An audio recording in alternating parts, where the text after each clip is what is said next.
Hey, so today we're going to learn about form. You were put into a group with a couple people from your class, and you were given this bag of random, semi-looking, random things, and I asked you to figure out a pattern that went with these random things, to figure out what all these things had in common, and then to be able to explain what was the pattern once you made it. So I have all of those things, and we're going to go through some of them to figure out what that pattern is. So let's start with my favorite instruments. So we have the group that had these rhythm sticks and that had shakers. Okay, so what do they all have in common? They are instruments. Ding, ding, ding, ding, ding, ding. So what was their pattern? Maybe you had a rhythm stick followed by a shaker. Then you had another rhythm stick followed by a shaker. Maybe this one was purple, maybe it was blue, but it's the same instrument, followed by rhythm stick, shaker, and I ran out of hands. Rhythm stick, shaker. And it goes back and forth between the two instruments. That was your pattern. What they all have in common is the fact that they are instruments. Okay, now let's go to one of the other groups. We had a group that had a bright and cheery, happy color.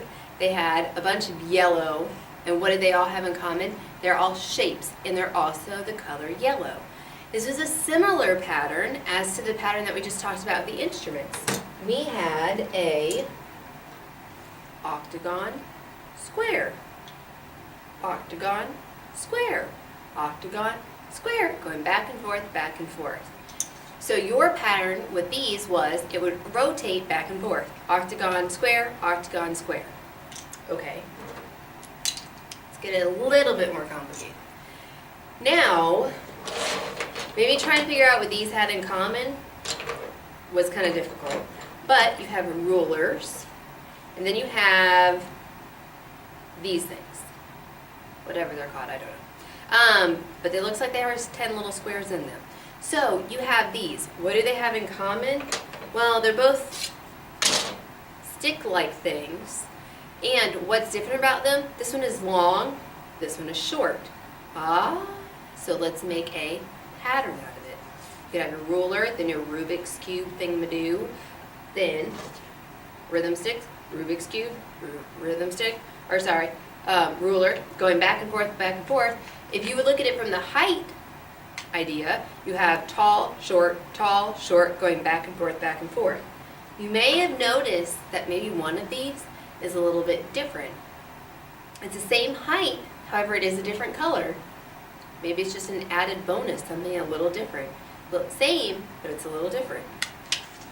Okay, let's go to another group.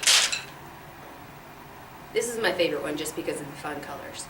So this one, you had a bunch of black cubes, but then you had some bright color cubes to go with it. So what do they all have in common? They're all cubes, and they're all different colors, and they're all bright colors. So to put them in a pattern, you could have done black, then a bright color, black, and then a bright color, then black, then a bright color, and then you go back to black so that you start and you end with the same thing. There's a pattern. Okay, let's go on to something else.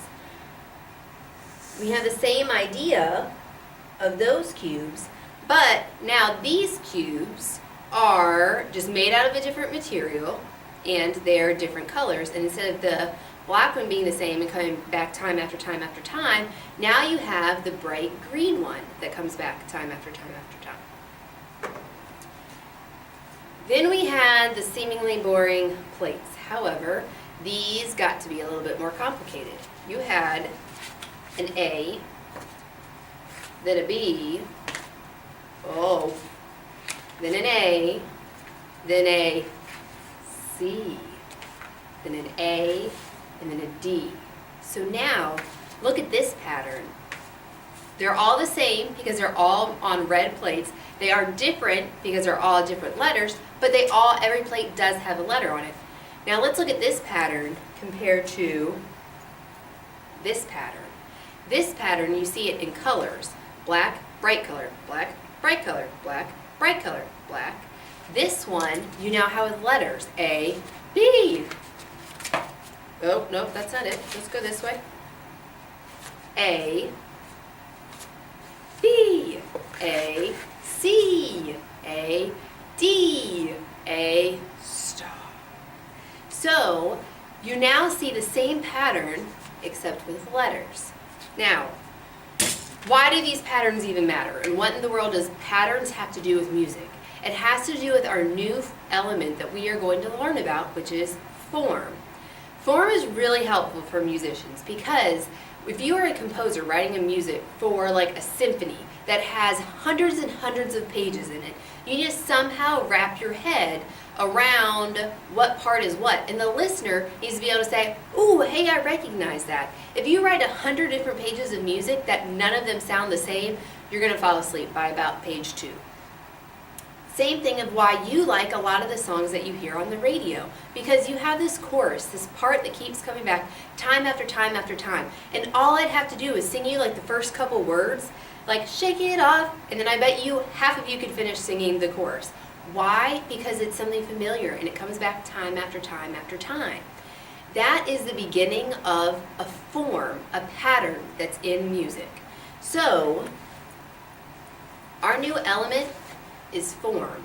And what I need you to remember is that form is a pattern of melodies. Like those melodies that we had been learning about a couple weeks ago, those melodies, now you take them and you have, oh, we have this melody, but if I kept doing this melody over and over again, it would get boring. So, ooh, let's put something different, like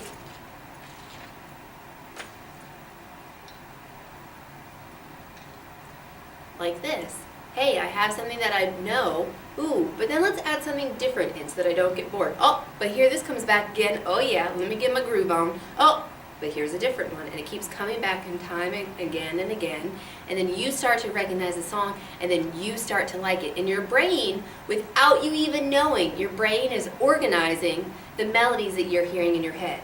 So today, through using these patterns that we've learned about, we're going to listen to 2 different songs, and you'll have a chance to move around the room with the tape that's on the floor for these 2 different songs that has to do all about form.